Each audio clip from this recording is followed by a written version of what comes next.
I am unfortunately leaving the Cameron Highlands this morning. As you can probably hear, I am walking with my suitcase to the bus stop. I decided to do this because I didn't want to risk not being able to get a driver like the other day and then not being able to get there in time. So I've given myself 50 minutes to get there, and I think it's like a 25-minute walk, so I should get there, but just with the suitcase it might slow me down a little bit.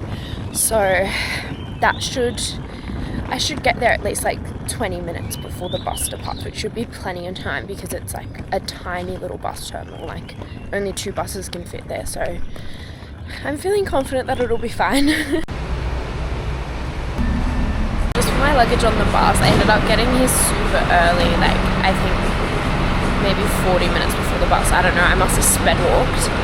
But looking at the bus and the people getting on the bus, I've realised now why my bus was so cheap. I think I'm going on like the local coach, which will be a really good experience. Definitely nowhere near as luxe as the bus was that I came here in, but it was also like quadruple the price. I think this one cost me like $8, if that, maybe $7 for the 4-hour journey, and the other bus was like $20 for the 4.5-hour journey. So yeah. Anyway, it'll be interesting. This bus was definitely more of a local bus. It was literally stopping and picking up children and taking them to school. It was so crazy. Arrived in Kuala Lumpur. I'm at the bus station. The guy got my suitcase off the bus, which I wasn't expecting. When I got off, it was already there. And then he's like showing me to go to the elevator. I was like, oh, thank you. But then he came up in the elevator with us. He's asking us what hotels we're going to. And then he takes us out this weird door, and there's like a taxi sitting there waiting. And then he's like telling them everyone's hotel and to take them. And I was like, no thanks, I'll get my own way. Because he was charging, I think that the other couple was like 50 ringgit. I've just booked my taxi for 20 ringgit. And it's probably further than theirs. I have no idea. I don't know. But like, point was, I'm not getting in your random taxi, sir. Thank you though.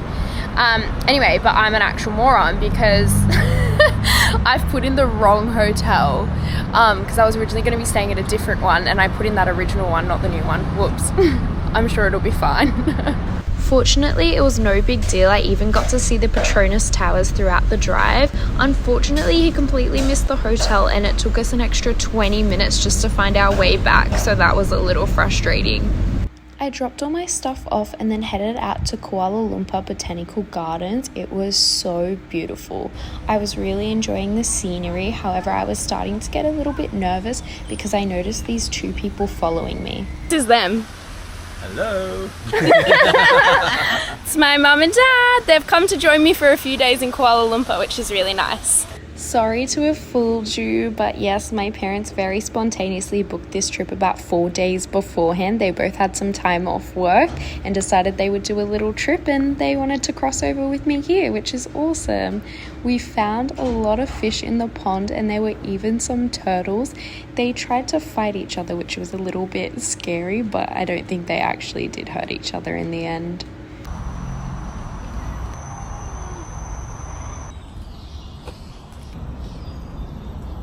Next, we went to Planetarium Negara. It was free to enter. They had this cool spaceship VR you could pay extra to do.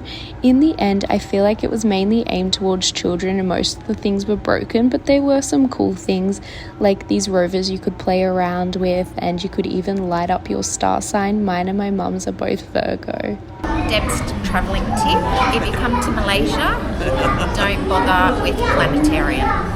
Next on the agenda was Merdeka Square. Not only is it absolutely stunning, but it is actually where Malaysia first raised its flag of independence, breaking free from colonial rule.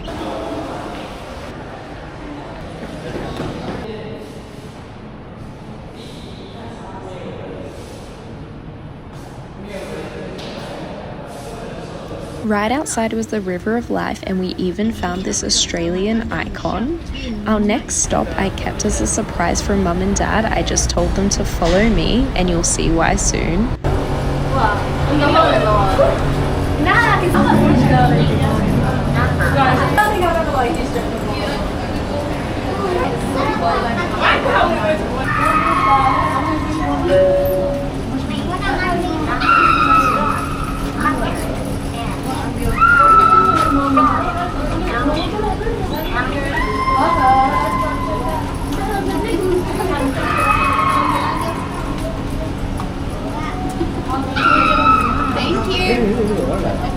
dinner, we visited Anjum, and when I tell you the food, the service, the views, all 10 out of 10, we had the most incredible night. I cannot recommend it enough.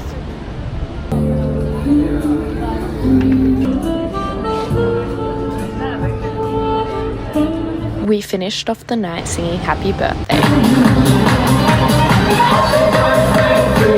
Thank you so much for watching. Make sure you come back to see what I get up to tomorrow.